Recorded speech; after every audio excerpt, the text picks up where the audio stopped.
What's up, everybody? My name's Sovereign here of GM, the network that revolves around you. If you are enjoying our content here on YouTube, make sure to check us out on other social media links such as Facebook, Instagram, Twitter, Twitch, and soon coming to Alexa on Amazon.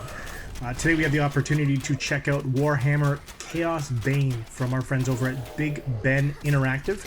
But before we get into the review, here's the trailer.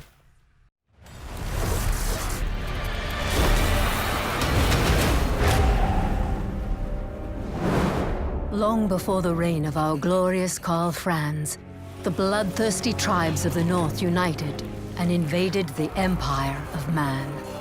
The Great War against Chaos raged on, up until Magnus the Pious rallied the citizens of Nuln, resisted the enemy, and defeated the Chaos leader, known as the Everchosen, scattering the invaders in the process. But the forces of Chaos have crawled back from the shadows to strike at the Empire. Unless something is done, the Empire of Man will again descend into darkness and turmoil.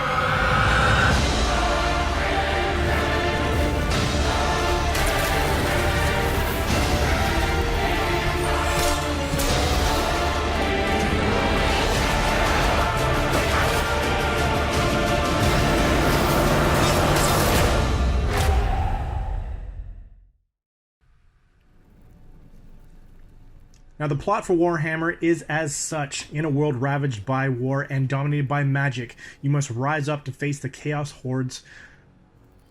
That's basically their story for their game, and it kind of plays out. The only thing that I thought was kind of weird at the beginning, and I didn't play it in the gameplay that you're seeing on screen right now. You're going to have to check it out for yourself. The narration at the beginning is kind of odd. It seems like the person speaks in different levels. It's really weird. I don't know where that person was getting their training from when it came to narration. Not to say that I'm any better, but there seems to be something missing on the front end in reading the story. There needs to be more hype. There needs to be more oomph.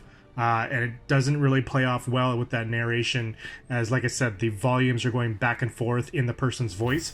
Either it's a lack of, confidence, or either it's confidence in themselves or confidence in the material itself. It just seems off.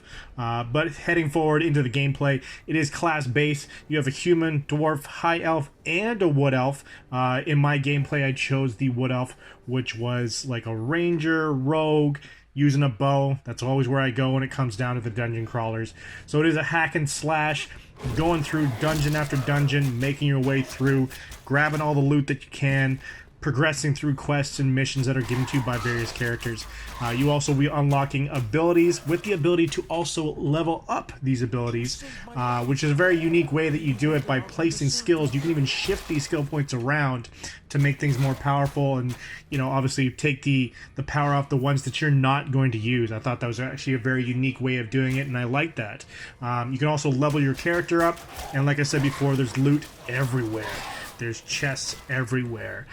So you have to make sure that you're looking through, hitting all those barrels, hitting all those chests, and completing the missions to get the best possible gear for your character. Now, the one thing I also thought was kind of cool about the loot is, as your character is taking this loot on, it's also being sorted on the fly. So when you are going into to put your best gear on your character, in most parts, I would say that in quotations, in most part, the best gear is already at the top, but there also may be a legendary that is going to be a little bit down that also is better as well. So it's kind of cool to see that, instead of you just rifling through constant loot, looking for the ones that are better, unlike in other games. The one thing that I didn't like about the game that was... it was annoying at first, but glaring as time went on. And I'm truly hoping that the devs can change this, but you cannot do ability stacking. What I mean by that is, if you are in the middle of a battle, for, let's just use our character that's on screen right now.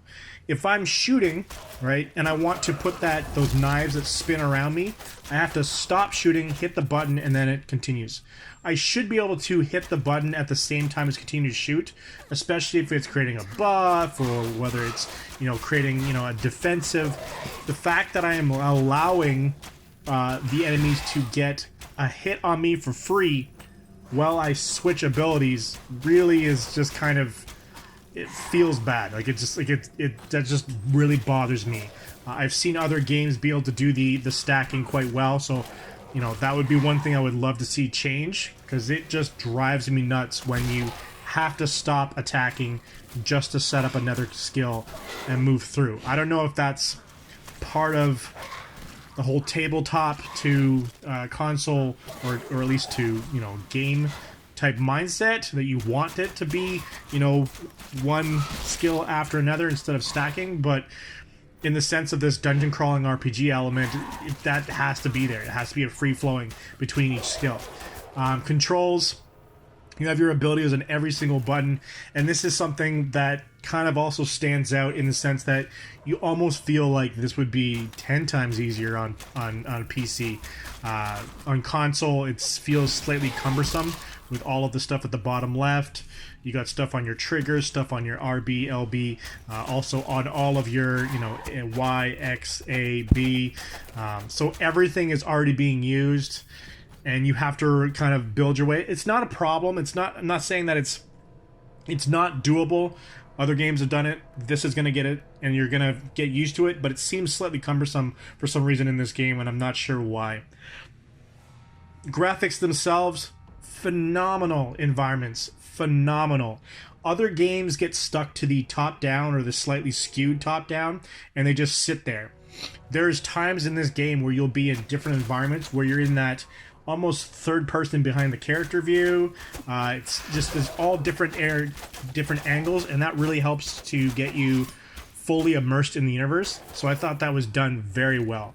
One thing that is kind of popped out a couple times is there's invisible walls.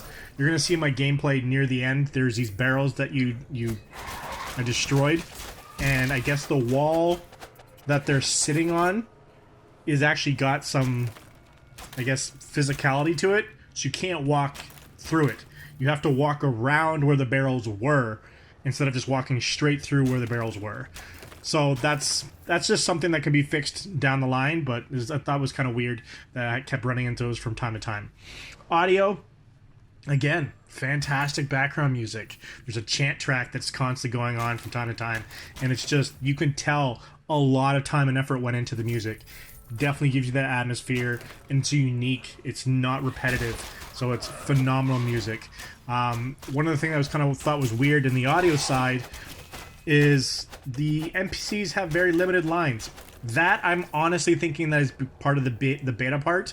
When I'm in this dungeon that you're seeing me in here at the end, I'm freeing these prisoners, and I think it's all but, I think there was like 6 of them, and 4 of them say the exact same thing, and the other 2 say the exact same thing. So you only have, I guess, 2 choices of what an NPC will say, which is pretty low. But like I said, I think it's part of the whole beta thing. They'll probably add in more as they go. Multiplayer, it's supposed to be optimized for co-op. 4-player co-op should be awesome. However, since I'm just a single reviewer, I didn't get the opportunity to play this on multiplayer, so I have no idea how that works, how the connections work, if it is good, do you have lags outs, how is it all working. I'm hoping down the line maybe they can give us another code so we can try it out with someone at the network, but if not, you're gonna have to read other people's reviews on the co-op side. But overall, I would say I would give this a 7 out of 10. I have seen some people give it really low, and I don't know why. It is a very solid game. I've even heard some people even trying to say that this should be a free-to-play. No, this should not be a free-to-play game by any means. It is a solid dungeon crawler. If you're looking for that type of genre, it's definitely one to pick up. There just is some things that would be nice if it was fixed. But until next time, remember, game responsibly, game with your buddy. See ya!